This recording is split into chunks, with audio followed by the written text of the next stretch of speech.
Hey there, and happy Friday afternoon. What a week it's been. Like, I can't believe how much that we've accomplished on the farm, and it's still gorgeous out. In fact, it's like reheating up again, and if you know me, I love sunshine. So this afternoon I actually thought, you know what, I think my body just needs a little bit of vitamin D, and even though my task list is long to accomplish before the weekend officially starts tomorrow, I'm just like, you know what, I'm going to take like a half hour and just sit outside.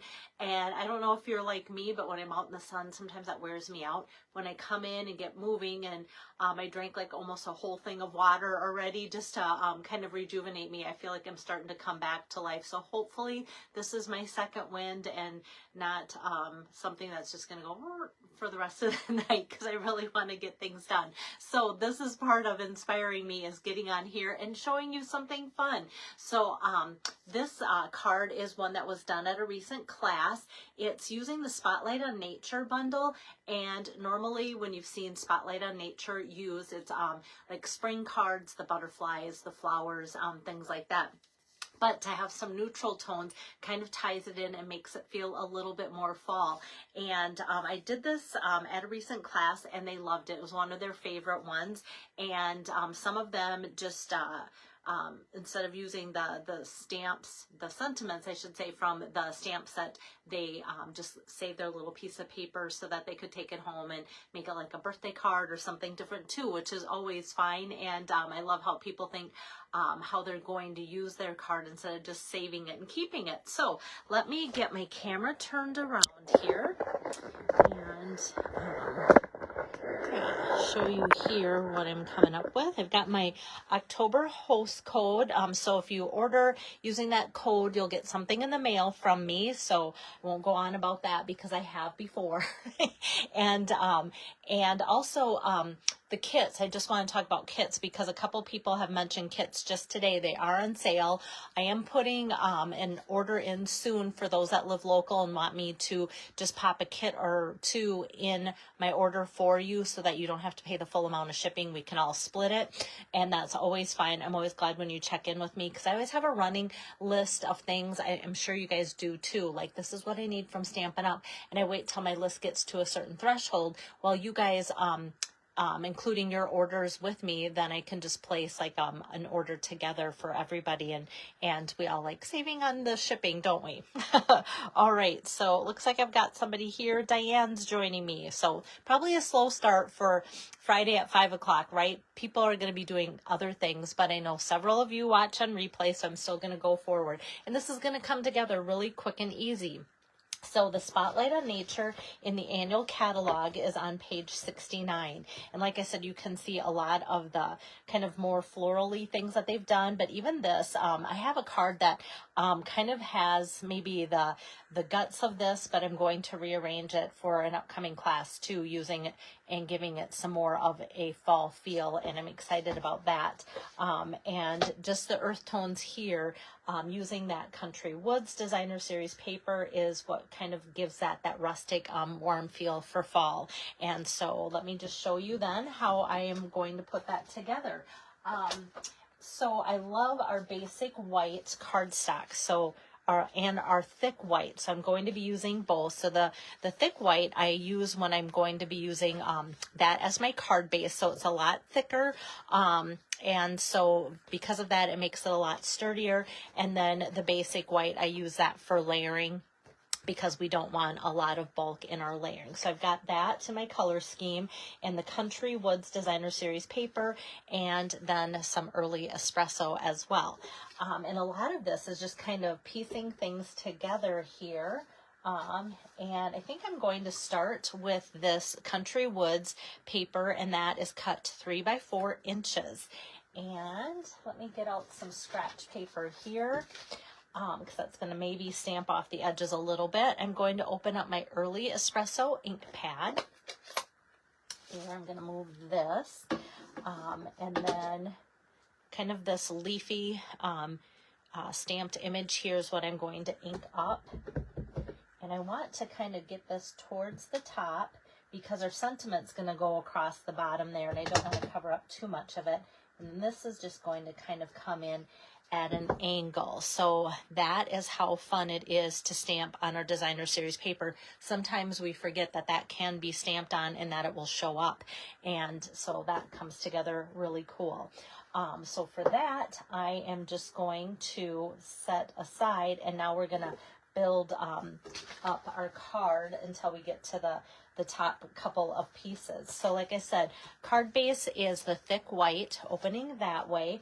And then next I'm going to take a 4 by 5 1/4 piece of early espresso.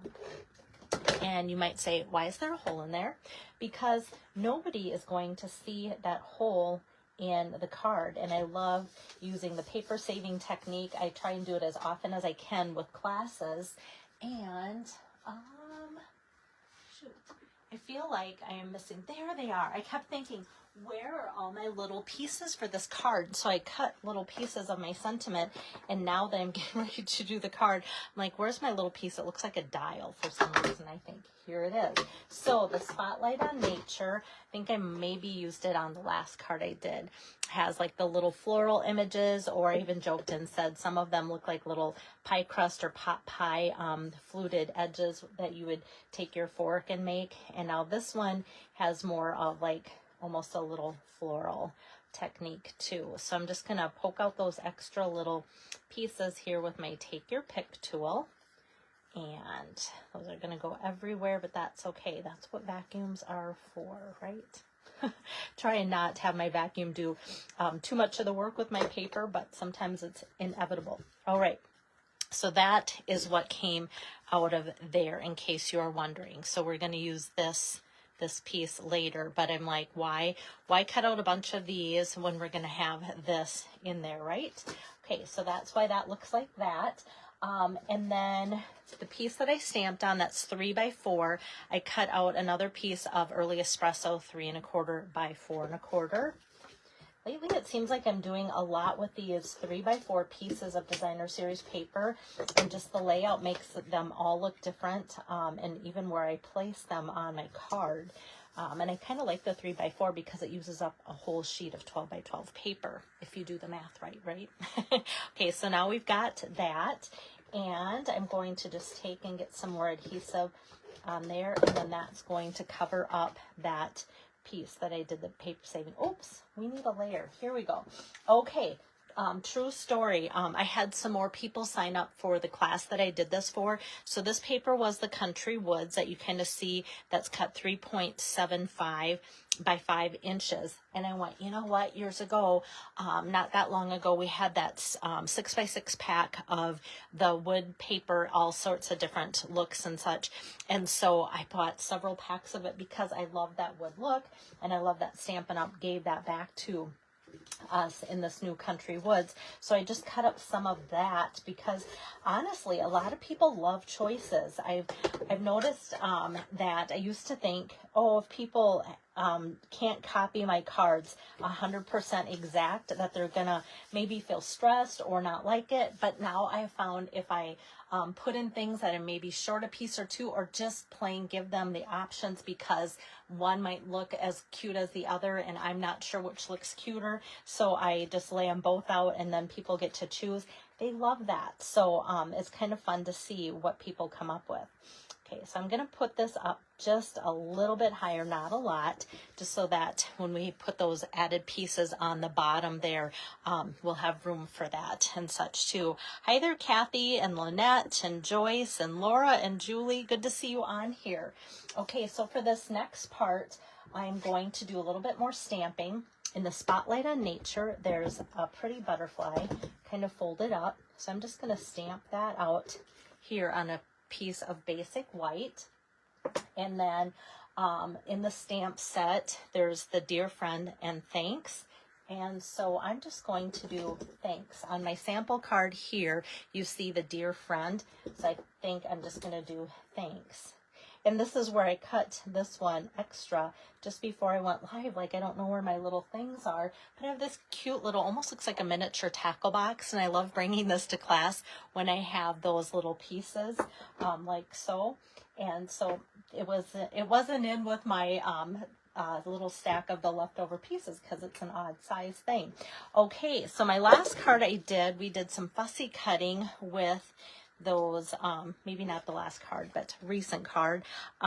I cut out those bags and the flowers out of the designer series paper, and I stayed alive after I did that. Like, you can fussy cut and it's okay.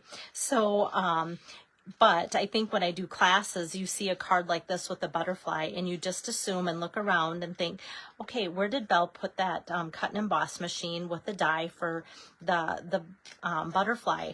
Or some people are like, do we really have to cut this out? Or other people are even in the minority, but they say, do we get to cut this out? As if they like to cut things out. So that's always kind of fun to see. Where people fall into those categories. So I'm just going to cut out this butterfly here, like so, and finish kind of going up and around the edge like that. Okay, so that did not take long to cut out that butterfly in the early espresso color. And then what I'm going to do is just take out my little piece. Oh, I should give you measurements. So this is cut 3/4 by 2 1/4, and I kind of want it to be like a tight fit on the early espresso because we've got so many layers going. I don't want that to be hiding a big chunk of it. So I'm just going to put that on top of some early espresso, and that's going to be like a 1 inch wide here. And I thought this was going to be less than, but my measurements must not be perfect, which is going to be okay because that's where the butterfly is going to go. And maybe that's okay. It's going to give it like a little springboard, like a swimming pool platform there. Okay, and then we've got this little circle. So all these things are going to come together here. Whoops, must have a little bit of adhesive on my finger there. Okay, so I'm just going to get some adhesive on the scissor, or on the circle, and that I'm not popping up. So I'm just going to kind of put that circle down in the corner there. And then my thanks, that I am going to pop up. So let me just put like about 3 of these dimensionals across the back of the sentiment here. Okay, and let's see. That's going to kind of just butt up with that early espresso there. So that's going to be flush with that layer there. And then this is going to also be popped up. So I'm going to put just a couple of the dimensionals on my butterfly there. And this is going to kind of just go on there like so, so that you see some of that. And depending on, like, maybe your strip might be a little different size for what you want, depending on, like, Dear Friend obviously is going to take up more space than my thanks. If you have Happy Birthday, depending on that layout and such too. And so with that, I kind of put my butterfly over a little bit more, it seems like. So I might actually put my embellishment right on that circle versus down below it, which leads me to my embellishment choice. I love these swirls. Thank you, Joyce. Adhesive back swirl dots. I love these. So 3 different colors, and they coordinate with that whole latte love, that coffee online exclusive bundle with the like polka dot jute ribbon and the coffee paper and the stamp set and the dies and everything. But I've been using these swirls so much on other projects. And so let me just use some of the top brown ones, and all of them coordinate with this card, which is always nice. So I just lay out the whole sheet or a couple of them and let people pick and choose what they want to use for their card. And so that's been kind of fun to see everybody's card turn out just a little bit different based on that as well. So I'm just going to put, like I said, one of those dots down there, and then one here and one here. So the swirls in there are probably meant, I would assume, to look like swirls in your coffee if you put something in there. But I feel like it almost adds to the look of the wood grain like the paper is. So that's kind of a fun little embellishment for the country woods or any of our wood grain papers. So that's why I thought that would be fun to use with that. Now for the inside, thanks or dear friend, I just like to leave cards like that pretty empty in the inside, but I'm going to come back with that greenery. That's brown today. Can I call it greenery if I stamp it in brown ink, right? Early espresso. Okay, so so that is what I used here when I stamped on the designer series paper, and now I'm following through with that on the inside. Thanks, Julie. And like I said, it really doesn't take much to make this card come together, and so many of you already have purchased this Spotlight on Nature bundle that I love coming up with new and very different ideas besides just the flowers and such with this, because there are so many options that I keep seeing with this, and all of them are just so pretty, and they always look so different every single time. So like I said, this from my recent class was one of the favorites. I love it when people tell me that too, because then I know kind of what style people like to keep giving you guys things that you want to see, which is always my goal. You know, if you're gonna come to a class, why not make something that you want to make, right? So, all right, that's my inspiration for you guys today. I appreciate you guys hopping on or watching replay, or even my YouTube channel, because that is growing as well, and that is exciting to see the numbers on that grow as well. And for those of you that are new, joining either one, just know that I always, my goal is to always keep things short and just like make the card, check in with you a little bit, but make sure that I'm like not wasting your time that you could be crafting and creating. So as always, have a great weekend, and I'll see you next week. Take care. Bye-bye.